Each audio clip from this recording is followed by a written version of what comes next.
നമസ്തേ every one. നമുക്കിന്ന് ഫിയറിനെ എങ്ങനെ manage ചെയ്യണം എന്നുള്ളതിനെക്കുറിച്ച് പറയാം. നമുക്ക് സാധാരണഗതിയിൽ ഫിയറിനെ കുറിച്ച് പഠിക്കുമ്പോൾ 60% അഡൽട്ടും ജീവിതത്തിൽ ഒരിക്കലെങ്കിലും അവർക്ക് ഒരു ഫിയറെങ്കിലും വല്ലാതെ ബാധിച്ചിട്ടുണ്ടെന്ന് അഡ്മിറ്റ് ചെയ്യാറുണ്ട്. അൺറീസണബിൾ ആയിരിക്കും പല ഫിയറും. പുരുഷന്മാർ സ്ത്രീകളുമായിട്ട് നോക്കുമ്പോൾ സ്ത്രീകൾക്ക് പുരുഷന്മാരെക്കുറിച്ചും ഡബിളാണ് ഫിയർ എപ്പോഴും കാണുന്നത്. അപ്പോൾ ഫിയറുകളുടെ ഏറ്റവും വലിയ ഫിയറുകൾ എടുത്ത് നോക്കുമ്പോൾ ഫിയറുകളുടെ ഒന്നാം സ്ഥാനത്ത് നിൽക്കുന്ന ഫിയർ ഓഫ് പബ്ലിക് സ്പീക്കിംഗ് ആണ്. മറ്റൊന്ന് പിന്നെ ഫിയർ ഓഫ് ഹൈറ്റ്സ് ആണ്, ഒരുപാട് ഉയരത്തിൽ നിൽക്കുന്നത്. പിന്നെ fear of spiders, fear of snakes, fear of flying, fear of dark, fear of death, fear of failure, fear of rejection, fear of public places, fear of germs. നമുക്ക് പലപ്പോഴും ബാക്ടീരിയയും വൈറസും ഒക്കെ ഉള്ളത്. ചിലർക്ക് ഫിയർ ഓഫ് ഇൻറ്റിമസി ഉണ്ട്, ചിലർക്ക് fear of future ഉണ്ട്, fear of change ഉണ്ട്, ചിലർക്ക് ഫിയർ ഓഫ് ഡോഗ്സ് ഉണ്ട്, ചിലർക്ക് ഫിയർ ഓഫ് വാട്ടർ ഉണ്ട്, ഫിയർ ഓഫ് നീഡിലുണ്ട്, ഇഞ്ചക്ഷനൊക്കെ എടുക്കാൻ ഭയങ്കര പേടിയാണ്.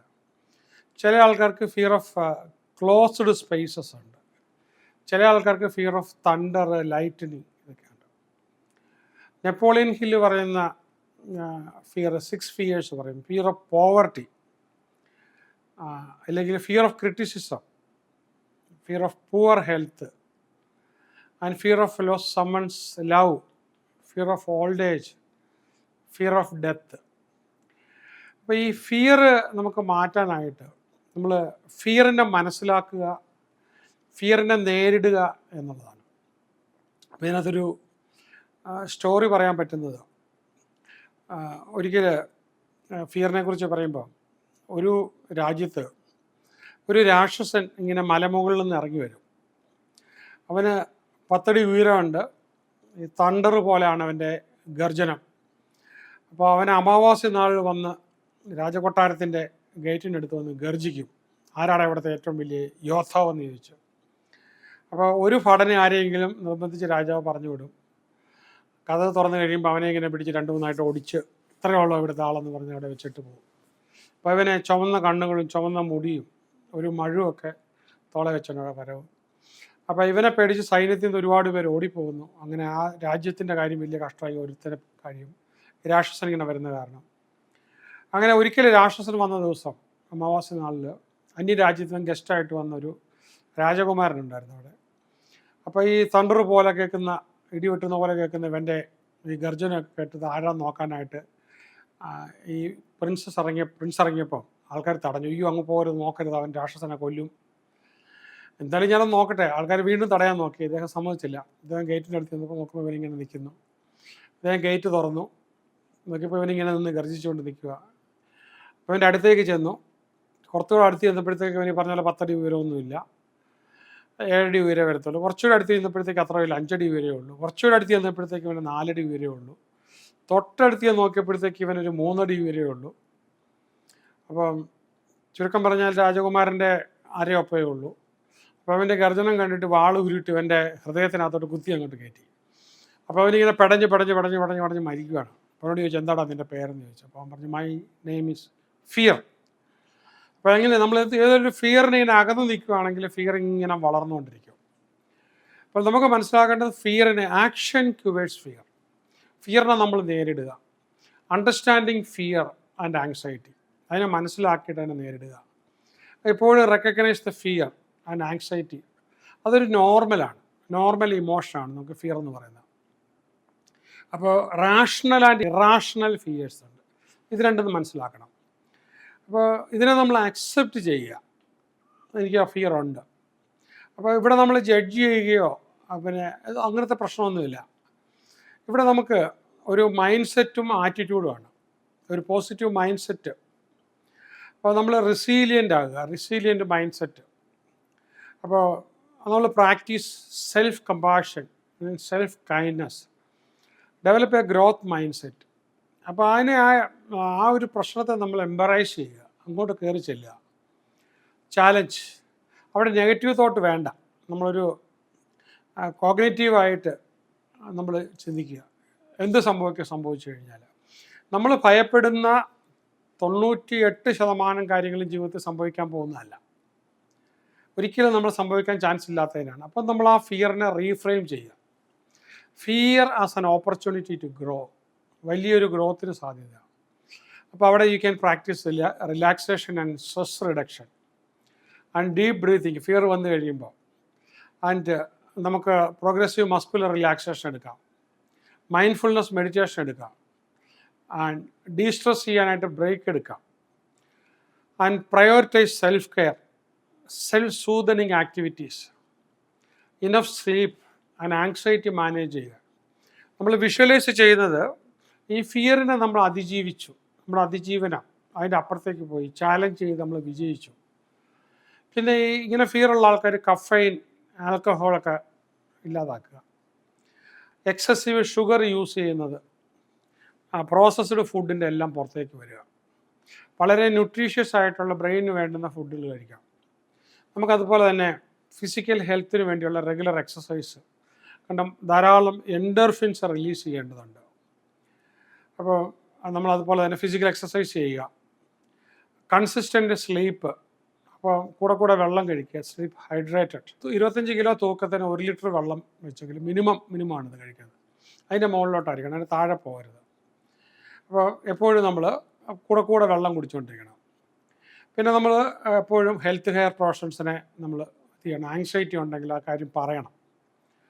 പിന്നെ ഫേസിങ് ഫിയേഴ്സ്, ഗ്രാജുവലി നമ്മൾ എക്സ്പോഷർ കുറേശ്ശെ കൊടുത്ത് നമ്മളതിനെ നേരിടണം. അപ്പോൾ നമ്മൾ ആ സിസ്റ്റമാറ്റിക്കായിട്ട് അതിനെ ഡീസെൻസിറ്റൈസ് ചെയ്യണം. അവിടെ നമ്മൾ പോയി നേരിട്ട് അപ്പം നമ്മൾ അതിനെ ഇങ്ങനെ നേരിട്ട് ഓവർകം ചെയ്യാൻ തുടങ്ങും. അല്ലാതെ നമ്മൾ അകന്നു പോകുകയല്ല പേര്, അതിൽ നിന്ന് ഒരിക്കലും അകന്നു പോകരുത്. പ്രയോറിറ്റൈസ് എക്സ്പോഷർ, കുറേശ്ശെ. എനിക്ക് ഹൈറ്റിനോട് ഭയങ്കര ഭയം ഉണ്ടായിരുന്നു.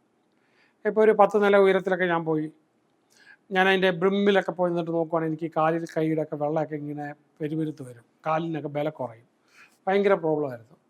അപ്പോൾ ഇതിന് ഞാൻ കണ്ടെത്തിയ വഴിയെന്ന് പറഞ്ഞു കഴിഞ്ഞാൽ 13,000 ഫീറ്റ് ഉയരത്തിൽ നിന്ന് ഞാൻ പ്ലെയിനിൽ നിന്ന് ജമ്പ് ചെയ്തു. അപ്പോൾ അതൊരു ആക്ടിവിറ്റി ആയിട്ട് ചെയ്തതാണ്. പാരഷൂട്ടൊക്കെ ആയിട്ട് സപ്പോർട്ടീവ് ആളുമൊക്കെ ഉണ്ട്. ഒരു 5000 അടി ഇതിലൊക്കെ ഒരു ഫ്രീ ഫോളായിരുന്നു, ഇങ്ങ് പോരുവാണ്. അപ്പം ഭയങ്കര സ്പീഡിൽ പോയിരുന്നു. അത് കഴിഞ്ഞപ്പോഴത്തേക്കും പാരഷൂട്ടൊക്കെ ഓപ്പൺ ചെയ്തു. പിന്നെ ഒരു 8000 അടി പതിയെ സ്ലോലി. പക്ഷേ അത് ആക്ച്വലി ആദ്യത്തെ ഭയങ്കര ഭയം ഉണ്ടായിരുന്നു. പക്ഷേ അത് കഴിയുമ്പോൾ ഞാനങ്ങ് എൻജോയ് ചെയ്യാൻ തുടങ്ങി. അത് കഴിഞ്ഞപ്പോൾ എനിക്ക് ലാൻഡ് ചെയ്തപ്പോഴത്തേക്ക് മനസ്സിൽ ഒന്നുകൂടെ പോകണമെന്നായിരുന്നു, ഭയങ്കര ഒരു ത്രില്ല് പോലെ തോന്നി. അപ്പം ഇപ്പോൾ ആദ്യം താഴേക്ക് വരുമ്പോൾ ഒരുപാട് സൗണ്ടൊക്കെ എടുത്താണ് പോകുന്നത്. അപ്പോൾ അങ്ങനെ പോന്നു കഴിഞ്ഞപ്പോഴത്തേക്കും എനിക്ക് ആ ഭയം അങ്ങ് മാറി. എനിക്കിപ്പോൾ എത്ര ഉയരത്തിൻ്റെ മുകളിൽ ചെന്ന് കഴിഞ്ഞാലും എനിക്ക് അത്ര അകാരണമായിട്ടുള്ള ഭയം വരുന്നില്ല. I killed the fear. നമുക്ക് ആ ഫിയറിനെ നമുക്ക് കില്ല് ചെയ്യാൻ അപ്പോൾ ആ എക്സ്പോഷർ എടുക്കുക. അപ്പോൾ അങ്ങനെ നമ്മൾ ഫിയറിനെ നേരിട്ട് കഴിയുമ്പോൾ നമുക്കതൊരു റിവാർഡ് അവേഴ്സസ്, നമുക്ക് അതിന് വേണ്ടിയിട്ട് നമുക്ക് തന്നെ എന്തെങ്കിലും. അപ്പോൾ ഈ ഫിയർ ഉള്ളതിൻ്റെ ഒരു ജേണൽ കീപ്പ് ചെയ്യാം, നമ്മൾ ഇതിനൊക്കെ ഓവർകം ചെയ്യണം. അപ്പോൾ നമുക്ക് സക്സസ്ഫുള്ളായിട്ട് ഔട്ട്കം നമുക്ക് ഉണ്ടായി വരുന്നത്, നമ്മൾ വിജയിക്കുന്നത് നമ്മൾ വിഷ്വലൈസ് ചെയ്യണം. നമുക്ക് രാത്രി ചില ആൾക്കാർക്ക് ഇരുട്ടിനെ പേടിയുണ്ട്, കറണ്ട് പോയി കഴിഞ്ഞാൽ ഭയങ്കര പേടിയുണ്ട്. ഇരുട്ടത്ത് ചില സ്ഥലം പാസ് ചെയ്ത് പോകുന്നതിന് വല്ലാത്ത ഫിയറുള്ള ആൾക്കാരുണ്ട്. പക്ഷേ നമ്മൾ ഒരു പ്രാവശ്യം അത്യാവശ്യം വന്ന് കടന്നു പോയി, 2 പ്രാവശ്യമായി 3 പ്രാവശ്യമായി, പിന്നെ നമ്മൾ അതിനെക്കുറിച്ച് ചിന്തിക്കത്തുമില്ല. ആ ഫിയർ അങ്ങ് കംപ്ലീറ്റ് നഷ്ടപ്പെട്ടു പോകും. അപ്പം അതിനെ ടോളറേറ്റ് ചെയ്യാനുള്ളൊരു കപ്പാസിറ്റി, അപ്പോൾ നമ്മൾ ഈ അവോയ്ഡൻസ്, അതിനെ ഒഴിവാക്കി പോകുന്ന ആ ഒരു ബിഹേവിയറിനെ നമ്മൾ ചാലഞ്ച് ചെയ്യണം, നേരിടുക. അപ്പോൾ പിന്നെ അത് നമ്മൾ ഒരു ഇഫക്റ്റീവായിട്ട് ആ ടൈം മാനേജ് ചെയ്ത് അതിനെ നേരിടണം. റിയലിസ്റ്റിക് ആയിട്ട് ഗോൾ സെറ്റ് ചെയ്ത്, എക്സ്പെക്റ്റേഷൻ സെറ്റ് ചെയ്ത്, വിഷ്വലൈസ് ചെയ്ത് കുറേശ്ശെ നേരിട്ട് ഫൈനലി അതിനെ നമുക്ക് കംപ്ലീറ്റ്. അപ്പോൾ നിങ്ങളുടെ ഒരു ഫിയർ ഇപ്പോൾ 4-5 ഫിയറാണ് നിങ്ങൾക്കുള്ളതെങ്കിൽ ഓരോ ഫിയറിനെയും നിങ്ങൾക്ക് നേരിടാം, ഏത് ഫിയറിനാണെങ്കിലും. അപ്പോൾ അതിനെ നേരിട്ട് വളരെ അസർട്ടീവായിട്ടുള്ള കമ്മ്യൂണിക്കേഷൻ കൊടുത്ത് ആ പ്രോബ്ലത്തെ നമുക്ക് സോൾവ് ചെയ്യാം. അപ്പോൾ അതിനെ നമുക്ക് ബ്രേക്ക് ചെയ്ത് അപ്പോൾ ഡെയിലി റൊട്ടീനകത്ത് നമുക്ക് ഉണ്ടാകും. പിന്നെ നമുക്ക് ഈ കാര്യം നമുക്ക് ബാക്കിയുള്ള ഫ്രണ്ട്സിൻ്റെ അടുത്ത് നമുക്ക് വേണമെങ്കിൽ പറയാം. സപ്പോർട്ടീവായിട്ടുള്ള ഹെൽപ്പ് കിട്ടാനായിട്ട് friends and family and building strong support network. അതുപോലെ തന്നെ നമുക്ക് ജോയിനിങ് സപ്പോർട്ട് ഗ്രൂപ്പ്. അപ്പോൾ അവിടെ നമുക്ക് പിന്നെ നമുക്ക് കോപ്പിംഗ് സ്ട്രാറ്റജി, പോസിറ്റീവ് അഫർമേഷൻസ് നമുക്ക് ഉപയോഗിക്കാം. കോൺഫിഡൻസ് ബൂസ്റ്റ് ചെയ്യാനുള്ള സ്ട്രാറ്റജീസ് ഉപയോഗിക്കാം. നമുക്കൊരു റിലാക്സേഷനുള്ള മെത്തേഡ് നമുക്ക് എടുത്തു വെക്കാം. അപ്പോൾ ഫിയർ വരുമ്പോഴത്തേക്കും നമുക്ക് റിലാക്സ് ചെയ്യാനായിട്ട് അഫർമേഷൻസ് കൊടുക്കാം. പിന്നെ നമുക്ക് ക്രിയേറ്റീവായിട്ടുള്ള ഹോബി, ഏത് ഫിയർ വന്നാലും നമുക്ക് അതിലോട്ട് പെട്ടെന്ന് മൈൻഡ് കൊണ്ടുപോകാം. പിന്നെ ഈ ആങ്കറിങ് ടെക്നിക്സ്, NLPക്കകത്തുള്ള നമുക്ക് എന്തെങ്കിലും ഫിയർ വരുമ്പോൾ നമുക്കൊരു ആങ്കറിങ് മെക്കാനിസം, കെട്ടിയിടുന്ന ആ വികാരത്തെ കെട്ടിയിട്ട് നമ്മൾ പെട്ടെന്ന് ബൂസ്റ്റ് ചെയ്യുന്ന രീതിയിൽ. അപ്പോൾ പിന്നെ നമുക്കിത് ജേണലിനകത്ത് നമുക്ക് ഫിയർ ഉള്ളതൊക്കെ നമ്മൾ ജേണലിനകത്ത് എഴുതാം. പിന്നെ നമുക്ക് അതുപോലെ തന്നെ നമുക്ക് ഇത് എന്തെങ്കിലും ഹ്യൂമേഴ്സ്, ഇതുമായിട്ട് ബന്ധപ്പെട്ട ഹ്യൂമേഴ്സൊക്കെ നമ്മൾ വായിക്കുകയൊക്കെ ചെയ്യുന്നത് ഇല്ല കാണുകയൊക്കെ ചെയ്യുന്നത് വളരെ നന്നായിരിക്കും. അപ്പോൾ നമുക്ക് ഇതൊക്കെ വരുമ്പോഴത്തേക്ക് നമുക്കുണ്ടാകുന്ന ഒരു പാനിക്ക് വരുന്നതിനെ കണ്ടിട്ട് അതിനെ നമ്മൾ കീഴടക്കം നമുക്ക് കാണാം. പിന്നെ നമുക്ക് എല്ലാ ദിവസവും നമ്മളിതിനെ നേരിടാനായിട്ട് കുറേശ്ശെ നമ്മൾ ഇത് ചെയ്താൽ എന്താ കുഴപ്പം എന്നുള്ള രീതിയിൽ തന്നെ ചിന്തിച്ച്, അപ്പോൾ ഞാനൊരു കുറേ കാലത്തേക്ക് പോവുകയാണ്. ശവക്കോട്ടയിനൊക്കെ പേടിയുണ്ടായിരുന്ന കാലത്ത് ഞാനും എൻ്റെ ഒരു ഫ്രണ്ടും കൂടെ പോയി ശവക്കോട്ടയിൽ കയറി കിടന്ന് നല്ല ഒരു ഒരു ഉത്സവം നടക്കുന്ന പള്ളിയുടെ അവിടെ പോയി കിടന്നിട്ട്, നമ്മൾ ശവക്കോട്ടയിൽ പോയി കിടന്നിട്ട് നല്ല കല്ലറയുടെ മുകളിൽ കിടന്ന് ഉറങ്ങി. അപ്പം അത് കഴിഞ്ഞപ്പോഴത്തേക്കും നമുക്ക് ആ ഒരു പേടി, ശവക്കോട്ടയിലുള്ള പേടി കംപ്ലീറ്റ്ലി മനസ്സിൽ നിന്ന് അങ്ങ് പോയി. അപ്പോൾ അങ്ങനെയുള്ള നമുക്ക് പേടി മാറ്റാനായിട്ടുള്ള സംഭവങ്ങൾ നമുക്ക് ചെയ്യാം. പിന്നെ അതുപോലെ തന്നെ നമ്മൾ ജീവിക്കുന്ന എപ്പോഴും പ്രസൻറ്റ് മൊമെൻറ്റിൽ, ഇന്നലകളിലെയും നാളെയും ജീവിക്കുന്നതിന് ഒരു പ്രസൻറ്റ് മൊമെൻറ്റിൽ നമുക്ക് ചെയ്യാം. വല്ലാതെ പേടി വരുന്ന ആൾക്കാരാണ്, ചില ആൾക്കാരെയൊക്കെ പേടി വരും. നമുക്ക് അവിടെ ചിലപ്പോൾ കൗൺസിലിംഗ് എടുക്കാം. ഇപ്പോൾ ഞാൻ ഓർക്കുന്നൊരു കാര്യമുണ്ട്. മേലുദ്യോഗസ്ഥനെ പേടിയുള്ളൊരു പോലീസ് ഉദ്യോഗസ്ഥൻ, ഇദ്ദേഹം തന്നെ ഇൻസ്പെക്ടറായിട്ട് 18-20 വർഷമായ ആളാണ്. അപ്പം സീനിയറായ ആളാണ്. പക്ഷേ സീനിയർ IPS ഉദ്യോഗസ്ഥനടുത്ത് ചെല്ലുമ്പോഴേക്ക് വല്ലാത്ത പ്രശ്നമാണ്. അപ്പം ഞാൻ അദ്ദേഹത്തിന് പറഞ്ഞു കൊടുത്തൊരു വിദ്യയുണ്ട്. വളരെ പേടിയുള്ള IPS ഉദ്യോഗസ്ഥൻ്റെ അടുത്ത് ചെല്ലുമ്പം അദ്ദേഹത്തിൻ്റെ യൂണിഫോം നക്ഷത്രമൊക്കെ മനസ്സിൽ നിന്നും കളഞ്ഞിട്ട് അദ്ദേഹം ഒരു അണ്ടർവെയറും ബനിയനും ഇട്ട് അവിടെ സീറ്റിലിരിക്കുന്നതായിട്ട് വിഷ്വലൈസ് ചെയ്യുക. വേണമെങ്കിൽ ഒരു കാര്യം ചെയ്യുക, ഒരു നാരങ്ങ എടുത്ത് മൂക്കൊക്കെ അടുപ്പിച്ചൊരു ഇതൊക്കെ തേച്ച് അയാളൊരു ക്ലൗണായിട്ട് അങ്ങ് ഫിറ്റ് ചെയ്യുക മെൻ്റലി. എന്നിട്ട് നിങ്ങൾ പോയി സല്യൂട്ടൊക്കെ ചെയ്ത് നിൽക്കുക. അപ്പം നിങ്ങൾക്ക് വളരെ ഭയങ്കര റിലാക്സിങ് ആയിട്ട് തോന്നും, വളരെ പ്രശ്നമില്ലാതെ നിങ്ങൾക്ക് തോന്നും, നിങ്ങൾക്ക് ഈസി ആയിട്ടത് മാനേജ് ചെയ്യാൻ പറ്റും. അപ്പോൾ അദ്ദേഹം പിന്നെ കുറേ കാലം കഴിഞ്ഞപ്പോഴത്തേക്കും വേറൊരു ക്ലാസ് വെച്ച് എന്നെ കണ്ടപ്പോഴത്തേക്കും പറഞ്ഞു, ഭയങ്കര മാജിക്കൽ ഇഫക്റ്റാണ്, ഇപ്പോൾ എനിക്ക് അങ്ങനത്തെ ഒരു പ്രശ്നമേ ഇല്ല. അപ്പം നമ്മൾ മനസ്സിലത് എടുക്കുന്നതാണ്. ഓക്കെ, ആരോ അദ്ദേഹത്തെ നേരത്തെ ഇങ്ങനെ ഈ രീതിയിൽ ഇൻസൾട്ട് ചെയ്തിട്ടുണ്ടാകും, അത് മനസ്സിൽ നിന്ന് കയറി ട്രിഗർ ചെയ്യുന്നതാണ്. അപ്പം നമുക്ക് തെറാപ്പി ഇങ്ങനെ ആയിരിക്കും ചെയ്യാൻ പറ്റുന്നത്. ഒരു ഡോക്ടർ എൻ്റെ അടുത്ത് വന്നത് ഒരുപാട് യാത്ര ചെയ്തതിന് വന്നത്. ഹസ്ബൻഡ് എപ്പോൾ പറഞ്ഞാലും ഇവർ കരഞ്ഞു പോകും, എപ്പോഴും കരച്ചിലും പിഴിച്ചിലുമാണ്. അപ്പം അത് ഒഴിവാക്കാനായിട്ട് എന്തെങ്കിലും, അപ്പോൾ ഈ പറഞ്ഞതുപോലെ ഹസ്ബൻഡ് എപ്പോഴും അലറി വിളിക്കുകയും ചെയ്യും. വിളിക്കുമ്പോഴൊക്കെ ഇദ്ദേഹത്തെ ക്ലൗണാക്കി ചിത്രീകരിച്ചുകൊണ്ട് ചിരിക്കാൻ തുടങ്ങുക. അങ്ങനെ അവർ ചെയ്ത് കഴിഞ്ഞപ്പോഴത്തേക്കും പിന്നെ അയാൾ അലറി വിളിക്കുന്നതിൽ നിന്ന് തീർത്തി, കാരണം അതിനൊരു ഇഫക്റ്റുമില്ല അവരുടെ മുന്നേ. അപ്പോൾ ആ ഒരു രീതിയിലേക്ക്, അപ്പോൾ ഇതൊക്കെ നിങ്ങൾക്ക് ഈ പറഞ്ഞാൽ നമുക്കുണ്ടാകുന്ന പ്രശ്നങ്ങൾ നിങ്ങൾക്ക് ഈസി ആയിട്ട് തീർക്കാൻ പറ്റും. ഡിഫറെൻറ്റ് തെറാപ്യൂട്ടിക് അപ്രോച്ചസ് എടുക്കാൻ പറ്റും. CBTയിൽ നിങ്ങൾ പിന്നെ കൗൺസിലിങ്ങിന് പോവുകയാണെങ്കിൽ അവർ CBTയിൽ പല മെത്തേഡ്സ് ഉണ്ട്. നമുക്കിത് ചിന്തിച്ച് ഇതിനുള്ള കാരണങ്ങളിലേക്ക് നമ്മൾ വൈ ക്വസ്റ്റ്യൻ ചെയ്ത് പോയി നമുക്ക് ലാസ്റ്റ് ഇതൊരു പ്രശ്നമില്ലാതെ ഉള്ളി പൊളിച്ചോ അല്ലെങ്കിൽ തീർക്കാൻ പറ്റും. അപ്പോൾ നമുക്ക് അതിൽ കൂടെ ചെയ്യാൻ പറ്റും. പിന്നെ നമുക്കൊരു ഐ മൂവ്മെൻറ്റ് ഡിസെൻസിറ്റൈസ് ചെയ്യാനായിട്ട് പറ്റും. പിന്നെ ചില ആൾക്കാരെ കണ്ണിലേക്ക് തന്നെ നോക്കിയിട്ട് നമുക്ക് ഇത് ചെയ്യാനായിട്ട് പറ്റും, ട്രോമ ഉള്ളത്. പിന്നെ നമുക്ക് ഈ വളരെ നല്ലൊരിതാണ് ആങ്കറിങ് മെത്തേഡ്. ആങ്കറിങ് മെത്തേഡൊക്കെ നിങ്ങൾ ക്ലാസ്സിൽ വന്ന് പഠിച്ചിട്ടുള്ളവരെ സംബന്ധിച്ചിടത്തോളം, NLPയുടെ ക്ലാസ്സിലൊക്കെ പഠിച്ചിട്ടുള്ളവർക്ക് വളരെ സിമ്പിളായിട്ട് നമുക്ക് ചെയ്യാനായിട്ട് പറ്റും. മെഡിക്കേഷൻ്റെ ആവശ്യം ശരിക്കും ഇല്ല. റിലാക്സൻറ്റ് വേണം നിങ്ങൾക്ക് കഴിക്കാം, അത്ര സിവിയർ പ്രോബ്ലം ഉള്ളവർക്ക്. പിന്നെ സെൽഫ് ഹെൽപ്പ് ബുക്കിനകത്തൊക്കെ ഇതിന് ഒരുപാട് ഇത് കിട്ടാനുണ്ട് നിങ്ങൾക്ക്. അപ്പോൾ ആ മെൻ്റലി അവിടെ ആ അവസ്ഥ എങ്ങനെ വരണമെന്നുള്ളതിനെക്കുറിച്ച്. ആങ്സൈറ്റി മാനേജ്മെൻറ്റൊക്കെ ഉള്ള ബുക്ക് നിങ്ങൾക്ക് വായിക്കാം. ഇങ്ങനെയുള്ള നിങ്ങൾക്ക് ഓൺലൈൻ പല കാര്യങ്ങളും ഇതിനെക്കുറിച്ച് മെത്തേഡുകൾ കിട്ടും. പോഡ്കാസ്റ്റുകൾ കിട്ടും, സ്പീച്ച് കിട്ടും, ടെഡിനകത്ത് കിട്ടും. പിന്നെ ഇൻസ്പിറേഷൻ സ്റ്റോറീസ് നിങ്ങൾക്ക് കിട്ടും. പിന്നെ നമുക്ക് ഇൻ്റർപേഴ്സണൽ സ്ട്രാറ്റജീസ് നമുക്ക് എടുക്കാം. പിന്നെ നമുക്ക് ട്രസ്റ്റഡ് ഫ്രണ്ട്സിൽ നിന്ന് കിട്ടും. പലതിലോട്ടും നമുക്ക് ലിസൺ ചെയ്ത് കഴിഞ്ഞാൽ നമുക്കത് കിട്ടും. ഈ ടോക്സിക് റിലേഷൻഷിപ്പിൽ നമുക്ക് എപ്പോഴും മാറി നിൽക്കാം. ട്രെയിനിങ് റിലേഷൻഷിപ്സ് ഉണ്ട്. അപ്പോൾ അവിടെ നമുക്ക് പ്രശ്നം കൂടുതലാണെങ്കിൽ അവിടെ നമുക്ക് തെറാപ്പി വേണമെങ്കിൽ എടുക്കാം. പിന്നെ നമുക്ക് ഡിസ്ട്രാക്ഷൻ ടെക്നിക്സ് വേണമെങ്കിൽ എടുക്കാം. ഇതിങ്ങനെ വരുമ്പോഴത്തേക്ക് അതിൽ നമുക്ക് നമ്മുടെ ശ്രദ്ധ മാറ്റുന്നതിന് വേണ്ടിയിട്ട്. പിന്നെ സൂതിങ് മ്യൂസിക് നമുക്ക് വേണമെങ്കിൽ ഉപയോഗിക്കാം. പിന്നെ നമുക്ക് ഇതുമായിട്ട് ബന്ധപ്പെട്ട പസ്സിലോ. പിന്നെ പോസിറ്റീവ് വിഷ്വലൈസേഷൻ വളരെ ഹൈലി ഇഫക്റ്റീവാണ്. അപ്പോൾ ഒരു മെൻ്റലി നമ്മൾ വേണമെങ്കിൽ ഒരു സ്പേസിലേക്ക് നമ്മൾ മെൻ്റലി ഇങ്ങനെ ഇഷ്യൂ ഉണ്ടാകും, നമ്മളെ ട്രാൻസ്പോർട്ട് ചെയ്യാം. ഇമാജിനേഷനിൽ നമ്മൾ ഏറ്റവും സേഫ് പ്ലേസിലോട്ട് നമുക്ക് കൊണ്ടുപോകാം. അപ്പോൾ ഒരു പീസ്ഫുൾ എൻവയറമെൻറ്റിലേക്ക് നമുക്ക്. പിന്നെ ഈ സിറ്റുവേഷനൊക്കെ നമ്മൾ ഓവർകം ചെയ്യുന്ന കണ്ട് സ്ലോലി ഇത് നമുക്ക് പുറത്ത് വരാം. ഞാൻ പറഞ്ഞില്ല, എനിക്കൊരു വലിയ പ്രോബ്ലം ആയിരുന്നു ഉയരം കൂടിയത്. പക്ഷേ ഒറ്റ ഈവൻറ്റോട് കൂടി എനിക്ക് മനസ്സിൽ നിന്നത് പോയി. പിന്നെ ഇപ്പോൾ ഇങ്ങനെ നമുക്ക് ആക്ഷൻ ക്യൂവേഴ്സ് ഫിയർ, അതാണ് എപ്പോഴും ആക്ഷൻ എടുത്തു കഴിഞ്ഞാൽ നമ്മൾ അപ്പോൾ നമ്മളെ എഡ്യൂക്കേറ്റ് ചെയ്യുക സയൻറ്റിഫിക്കലി എങ്ങനെയാണ് ഇതിനെ നേരിടാനായിട്ട് ചെയ്യുന്നത്.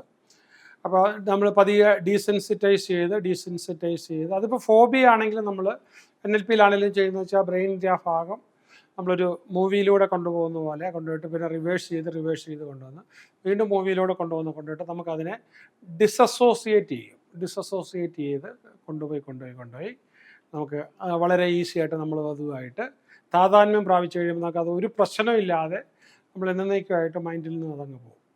അപ്പോൾ അതാണ് നമുക്ക് ചെയ്യാൻ പറ്റുന്ന ഏറ്റവും പ്രധാനമായിട്ട് ചെയ്യാൻ പറ്റുന്ന രീതി ഇങ്ങനെയാണ്. അപ്പോൾ that fear action will cure. ഏതാണെങ്കിലും നിങ്ങളതിനെ ജേണലിൽ എടുത്ത് വെച്ചിട്ട് ഇതൊന്നുകൂടെ കാണുക. പിന്നെ ഫിയർ ഇത് ചെയ്യുന്ന ഒരുപാട് യൂട്യൂബ് വീഡിയോസ് വേറെയും കിടപ്പുണ്ട്. അപ്പോൾ ഇതിൽ കൂടെ നമുക്ക് ഈസി ആയിട്ട് ചെയ്തെടുക്കാവുന്നേ ഉള്ളൂ. പിന്നെ വേറൊരു കാര്യമാണ്, നമുക്കൊരു ഇമോഷൻ തന്നെയല്ല, നമുക്ക് ഒരുപാട് ഇമോഷൻസ് ഉണ്ട്. ഡസൺ കണക്കിന് നെഗറ്റീവ് ഇമോഷൻസും പോസിറ്റീവ് ഇമോഷൻസും ഉണ്ട്. അപ്പോൾ ഇതെല്ലാം എനിക്കറിയാം. ചില കാര്യങ്ങൾ വളരെ പ്രൈവറ്റായിട്ട് പറയേണ്ടതുണ്ട്. അപ്പോൾ ഞാൻ ചെയ്തിരിക്കുന്നത് എന്താണെന്ന് ചോദിച്ചാൽ, നമുക്ക് വരാവുന്ന ഒരു 10-100 ഇമോഷൻ, നെഗറ്റീവ് ഇമോഷൻസും പോസിറ്റീവ് ഇമോഷൻസും അതിനെ എങ്ങനെ നമുക്ക് ഡീറ്റെയിൽഡായിട്ട് ക്യൂർ ചെയ്യാമെന്നുള്ള ഞാനൊരു കോഴ്സായിട്ട് ലേണിങ്ങിൽ ഇട്ടിട്ടുണ്ട്. അപ്പം വളരെ ഈസിയാണ്. നിങ്ങൾക്ക് പിന്നെ ലൈഫ് ലൈൻ്റെ ആപ്പ് ഓൺലൈനിൽ എടുത്തിട്ട് അതിനകത്തോട്ട് കയറി ആ കോഴ്സ് സബ്സ്ക്രൈബ് ചെയ്ത് കഴിഞ്ഞാൽ നിങ്ങൾക്ക് നിങ്ങളുടെ എല്ലാ ഇമോഷൻസും, എല്ലാ നെഗറ്റീവ് ഇമോഷൻസിനെയും നിങ്ങൾക്ക് ജേണലിനകത്ത് എഴുതാം ഏതൊക്കെ ഇമോഷൻസാണ്, ബാഡ് ഇമോഷൻസ് നിങ്ങൾക്ക് ദോഷം ഉണ്ടാക്കിക്കൊണ്ടിരിക്കുന്നു എന്ന് എഴുതിയിട്ട് ആ ഇമോഷൻസിനെ മുഴുവനും നമുക്ക് ന്യൂട്രലൈസ് ചെയ്തിട്ട് കംപ്ലീറ്റ്ലി പോസിറ്റീവ് ഇമോഷൻസിലേക്ക് നിങ്ങൾക്ക് ഷിഫ്റ്റ് ചെയ്യാൻ പറ്റും ആ കോഴ്സ് ചെയ്യുക വഴി. അപ്പം അതിൻ്റെ കൂടെ നിങ്ങളുടെ ഫിയറും കംപ്ലീറ്റ്ലി പോകും. That you can do. All the best.